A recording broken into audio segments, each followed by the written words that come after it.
Okay, at this point, I'm basically averaging like one video every month or 2 months.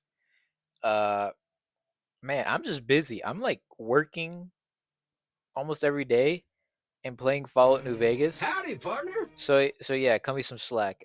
Either way, football movie review, Paper Lion, The Paper Lion from 1968. This is perhaps the most underrated movie about football that I have ever watched. Though keep in mind, I haven't watched many. I've only seen these. But after watching this movie, which I only learned about from a book that I borrowed from my high school gym teacher in like 10th grade, after watching this film, I was like, what? This movie is awesome. So I went on YouTube and no one has talked about this besides like five people.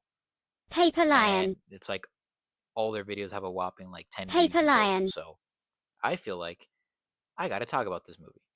This film is an adaptation of the book made by George Plimpton, a sports writer who in the 1963 season joined the Detroit Lions in training camp to see the ins and outs of pro football so that he can write a story about it. Therefore, making this movie semi based on a true story. Quick little side note, I will be letting whole scenes play in their entirety, and this review might be a bit boring to most people, but I really don't care. My autistic brain loves 1960s football, so this is right up my alley. So, yeah, enjoy the review or not, I don't know. The movie begins with George Plimpton going on a morning run. He is played by actor Alan Alda, the dude from MASH. I don't really know. I'm not 60 years old, so I heard that show was a big deal back in the day, though. Then he gets on a bike and takes a stroll around New York City. Then there are cuts of him going on numerous adventures in other sports, like him pitching at the MLB All Stars game, him boxing Sugar Ray Robinson, who is one of the GOATs. Sorry, Jake Paul. In the next scene, his sleepy awe gets a call from his friend Oscar, who is asking him to head out to a park to play a game of football. Oscar talks to George about future ideas for more sports stories for a magazine that Oscar owns. Hey, how about skydiving? We could use a piece. You know how it feels floating down from 10,000 feet, especially on the first jump. No, thank you, Oscar. Then, immediately after denying that idea, Oscar completely destroys his girlfriend in the coverage. Like, you got to see the spread. He's out here moving like prime Steve Largent. Look at the spread right there. His girlfriend eventually tackles him, but like, she knows she can't keep up with George. Look, George, I've got it.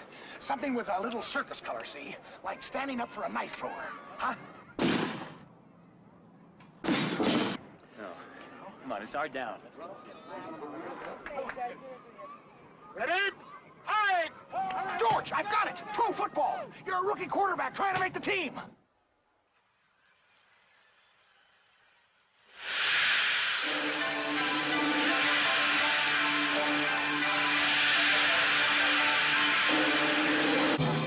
Kate, the play's over. I scored. I like tackling you. Oh, yeah? Okay, come on, come on. Now look, listen, George. No kidding. There's a lot of interest in pro ball. It's damn near the national sport. After getting the idea, essentially everyone tells George that, yeah, this is not going to work out. But Oscar, he sees potential in the idea, so he gets some connections with some NFL teams. And then literally he is talking to Vince Lombardi. Vince Lombardi, literally the greatest head coach of all time, to tell him the idea that, yeah, I want to be a quarterback on your team. And Vince Lombardi basically tells him, yeah, nah, that ain't going to work, Chief. So after Lombardi and the Packers said no, George talks to Frank Gifford, who's in the Hall of Fame, by the way, to see if he can get hooked up with the New York Giants for the idea. And Frank Gifford basically tells him no. These are well-conditioned professional athletes. They're big. If they make a mistake, something goes wrong, they hit you one time, it is all over. Forget about it, George. George then has dinner with the Lions, and head coach Joe Schmidt is a bit iffy on the idea, but George insists that it'll be okay as long as that the coaches and the doctors know that he is a reporter but also if the players don't know, and if anything goes wrong, that they can just cut them. The Lions agree to the idea. George later arrives at training camp, and then he has to go to dinner, and he essentially just has to sit with all the rookies, and no one knows like who the hell he is, but he does have his own cover story. You saw the older dude. Rookie, aren't you? I've been playing semi-pro ball Semi-pro. Who'd you play with? for Newfoundland, the Newfoundland Newfs. A Noose? Newfs. Noose. What's a noof, man? That sounds like a bug to me. I don't know. The Detroit Lions veterans later arrive and basically like intimidate all the rookies, and they all get scared. And then the rookies are forced to sing their college football fight songs. Boys, fight on to win. Fight on tonight, boys. Fight on to win. You do your best now. We'll do the rest now. Fight on for victory. Yeah. You're next. For Nord, I really love some. For Nord, I really love some. For Nord, After dinner, head coach Joe Schmidt has a meeting with all the players discussing the rules and the fines. In this book, a lot of classified information. So it doesn't belong to anyone else but the Detroit Lions. So if you lose a book, that's $500. Okie dokie, how much is $500 in today's money from 1968? All right, $4,656.93. Are you kidding? What do you mean you lost your playbook? Go eat beans and rice. All right, if you're late for a practice, that's $100. Now, if you're late for a meal, it's $25. If you miss, it's $50. If you're late for a bus, it's $100. And after all that finance mumbo schmumbo, all the players are getting all their equipment, along with George.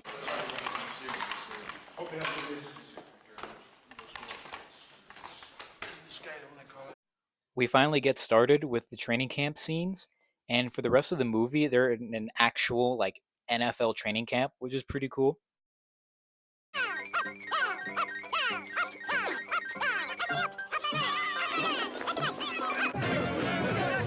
Hey, Alex.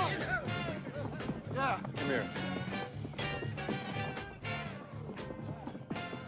See that skinny guy up there? Yeah. Now, he's here on special assignment from Sports Illustrated. He's going to write an article, something to do with pro football. I didn't think you'd give a draft choice up for him, Coach. Well, keep it quiet, but just keep an eye on him, will you? Yeah, I will. Okay. So Joe Schmidt spills the beans on George Plimpton to Alex Karras, who is in the Hall of Fame and is one of the greatest defensive players in Lions history. And he's also in like some cool Western movie in the 70s. I don't know. I gotta watch that movie. Hey, you can't park that animal over there. It's illegal.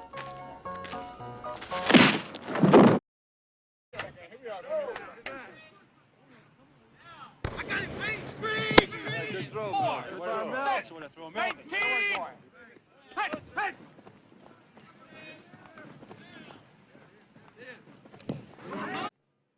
George finally gets some action, but wait, pause. But let's just say he doesn't really do that well. Snap it up hard. Make his hands bleed. Get your hands in there. All right, come on. 4, 6, right. 3, 88. Hut. Oh, come on. Oh, rookie. All right, Freddie. Pick him up. What the hell's... Hey, Rook. Want a tip? A pro ball's got a certain feel about it. If I were you, I'd hold on to one all the time until I got the hang of it. Well, thank you, Carl. You bet, buddy. Oh, good shot. Way to work.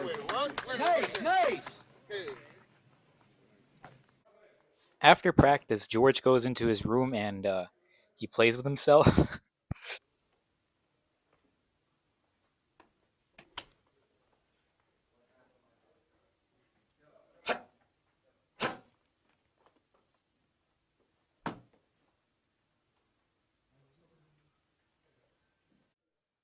But then he notices that there is a message for him.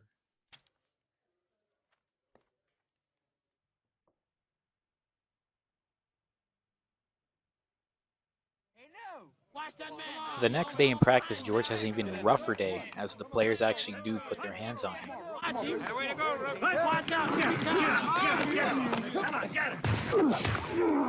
your feet, Drew. All right, here we go.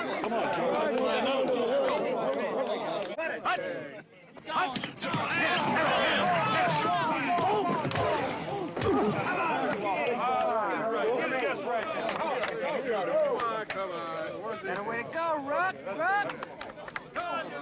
Turn up, let's go. All right, George, that's enough for one day. You've had a big day. Now you keep it and go practice taking some snaps. George is later seen having nightmares after practice.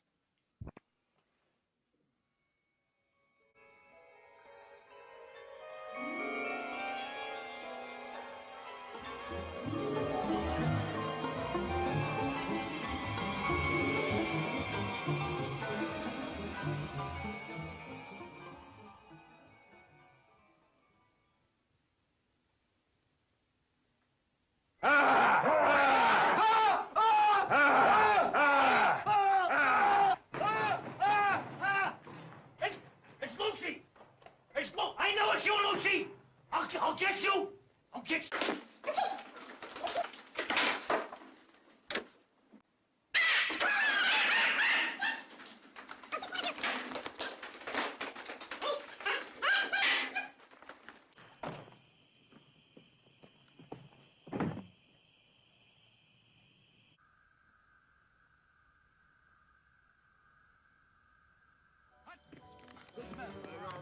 The night after being freaking jump scared while sleeping, he works on his handoffs and his setup for passes, and he's actually not doing that bad.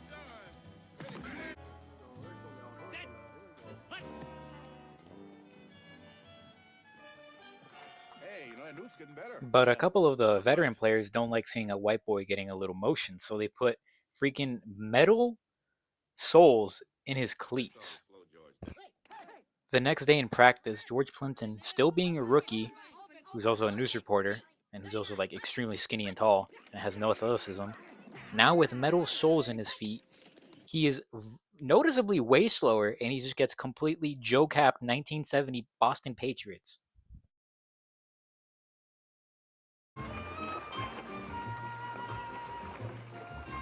See you on the field tomorrow, George? Oh, sure. I wouldn't miss it for anything.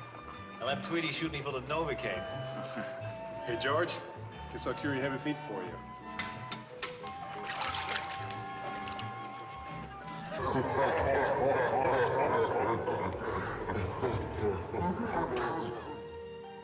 The next day of practice includes some punting drills, and George actually doesn't do that bad, especially for a skinny white boy. George's girlfriend also pulls up to help him with the story by taking some photos. So yeah, that makes him happy. In the next scene is a full-on scrimmage for the Detroit Lions, and George is asked if he can play quarterback for the first series, which he agrees to. And then, out of nowhere, this dude just starts, he starts off with handling the running game pretty well. Doesn't get nervous, and then this dude starts scrambling like prime Fran Tarkenton and Jim Zorn, like he cannot be caught.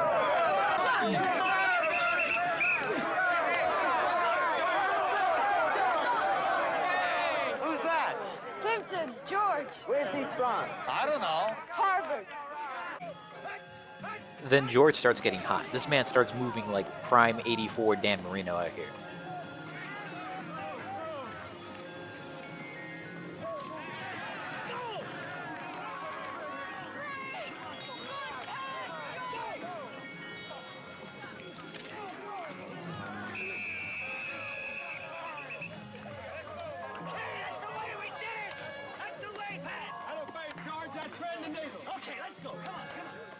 And then this man starts moving like prime Daniel Jones with the scramble.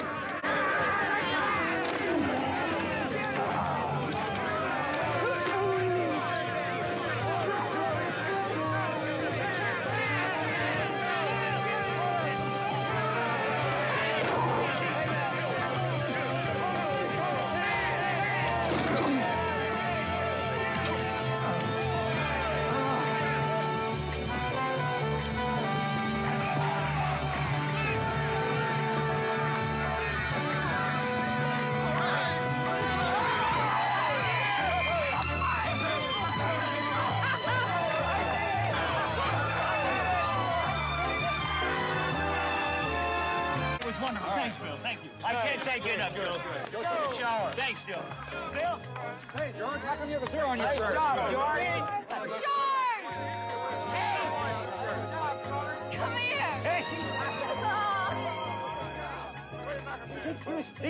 Did you see that? You were fantastic. I was very hard. You were great. Then it turns out that the players were just messing with him, and his entire performance was just kind of just a lie. Just a little, man. So yeah, that obviously makes George mad, but like, hey, what can he do? George. All right, look, my deal with Oscar was to get in the game and write some articles about my experiences, that's all. I never said they'd take me seriously as a player, did I? No. The rookie show tonight. I'll cover that, and tomorrow we'll go back to New York. Okay.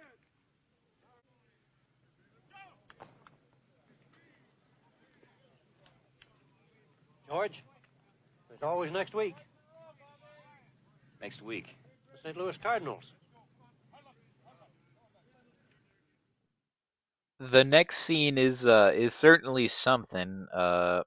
So yeah, there's a rookie show where all the rookies put on performances. So that's fun. All right, now before we go any further, I think we should take first things first. And in that order, we should hear a word from our beloved coach, Joe Schmidt. Joe!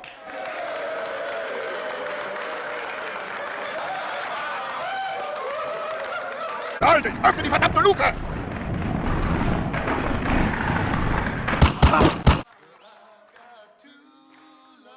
Okay, so these two dudes from earlier in the movie, they were eating dinner with George Plimpton. On the right is Lem Barney, who's in the freaking Hall of Fame and one of the best Detroit Lions of all time. And on the left is Mike Weger. Both of them were rookies in 1968, and I had actually already seen who they were because one time in like 12th grade, I think in like 9th grade, I was watching like the 1970 Week 8 game between the Vikings and Lions. I might be wrong about the week, but Mike Weger gets a crazy interception. What kind is it?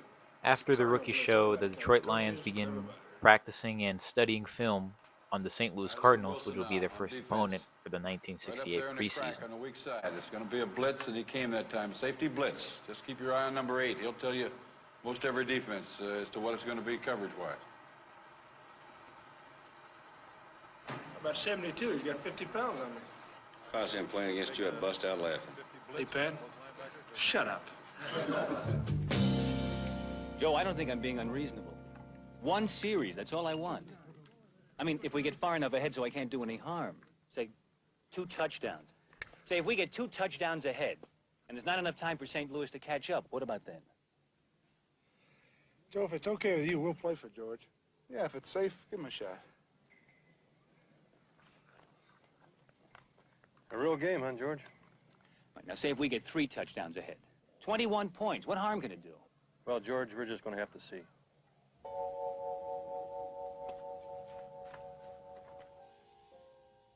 So now, in St. Louis, the Detroit Lions take on the Cardinals. And for the rest of the movie, they're pretty much just using actual game footage from a preseason game between the Cardinals and Lions, which took place in the 1968 preseason, which is freaking awesome, and I don't know why movie directors and the NFL don't do more stories like this, more movies. But yeah, I'm just gonna kind of just let the footage play a little because this is just freaking awesome. So yeah.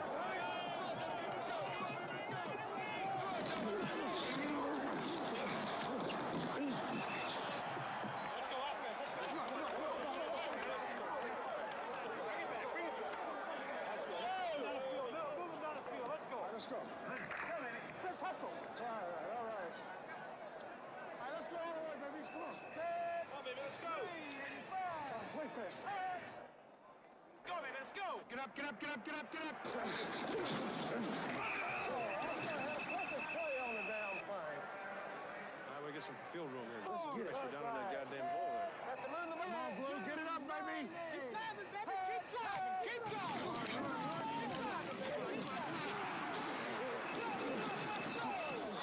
What's the matter? You okay? Come on, let's go there. Come on. Big down game. Come on, come on. We intercept. Come on now. All right, nice. Go. Got it. And fun fact, number 17, the Cardinals quarterback, that's a rookie Jim Hart. He would go on to play for the Cardinals for like 14, 15 years, something like that. He holds essentially all the passing records for the Cardinals franchise, and in my opinion is the best Cardinals quarterback in history. Sorry, Kurt Warner, and sorry, Carson Palmer. And I guess Kyler Murray.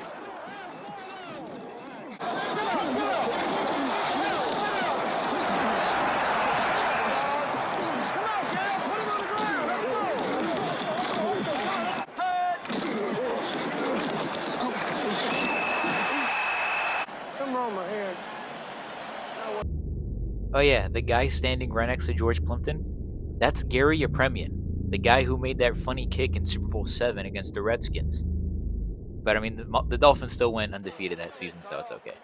But the Detroit Lions run up the score against St. Louis, eventually taking Jim Hart out of the game with a vicious hit, which actually did happen in the preseason game.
You want to get in there? All right, don't get fancy. Straight handoffs and get out of the way. All right, let's go. Come on. Our boy George Plimpton finally gets put into the game, and he is ready to do some action. Good luck, George! Hey, John, look who they're sending here, man. We just got a few minutes left. Merry Christmas. Okay. Run the clock out, all right? All right, let's huddle up. Well, we got to do something. Just call a play, George, okay? All right, let's go. What's the matter, George? My plays have rubbed off. What? Rubbed off? Plays have rubbed off. Oh, come on, George. You've got to be kidding, George. Call a play, will you, please? George, the play, please. All right. What's he doing? George. Well, I got it. Split right. George, you want them to hear the play? I'm sorry. All right, split right, 45 blue lead. On 2. Ready? Hey. Go.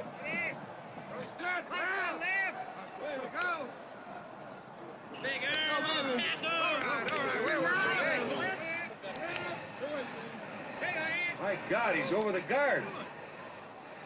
Get over there, will you? Come on. Let's go. Hurry up, come on. Come on. I don't believe it. Detroit's ball, 1st and 15 now on its own 36. Late for Harvard. 25, sir, guard. Way to go, George. Way to go. So what's 5 yards, huh, George? All right, it was an honest mistake, all right? One bad luck's the same as the other from that angle. Come on, huddle up. Let's go. Run the clock out, will you, George? Run it out, all right? All right, huddle up. Let's go. Huddle up. All right. Settle it down. All right, I've got it. Split right, 10 fake draw. On 2. Ready? Ready. Even. Well, he's over the center this time. That boy's a learner.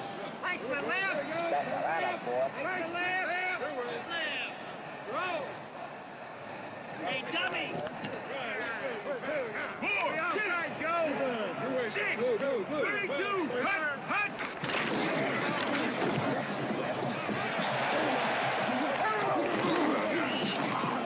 What happened? What else? He lost 8 yards.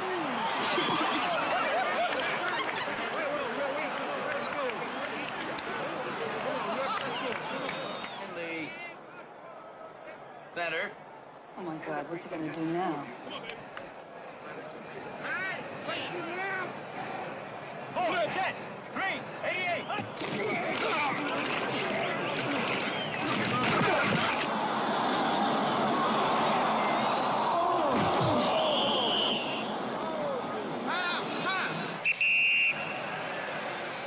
What happened? What else? He lost 8 more.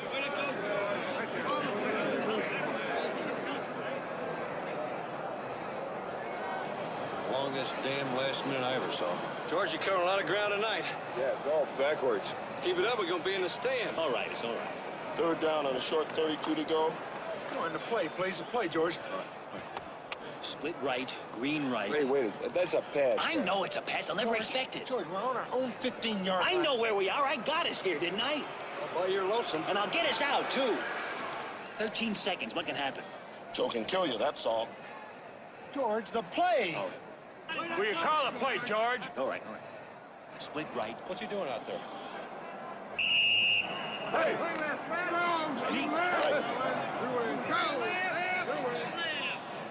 Can you tell what he called?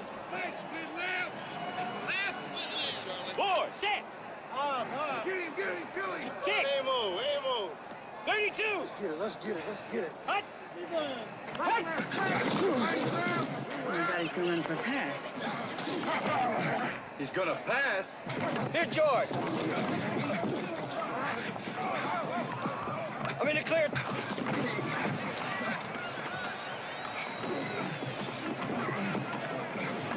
Throw the damn ball, George! George!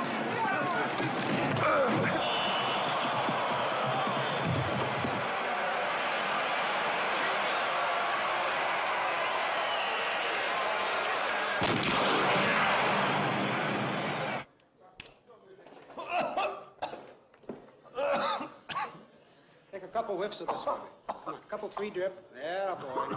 What's your name? What city are you in? I'm in St. Louis. I want you to start with 100 and count backwards for me. 100, 99, 98. Fine. I think you're coming good, George. How is he, Doc? George is going to be all right.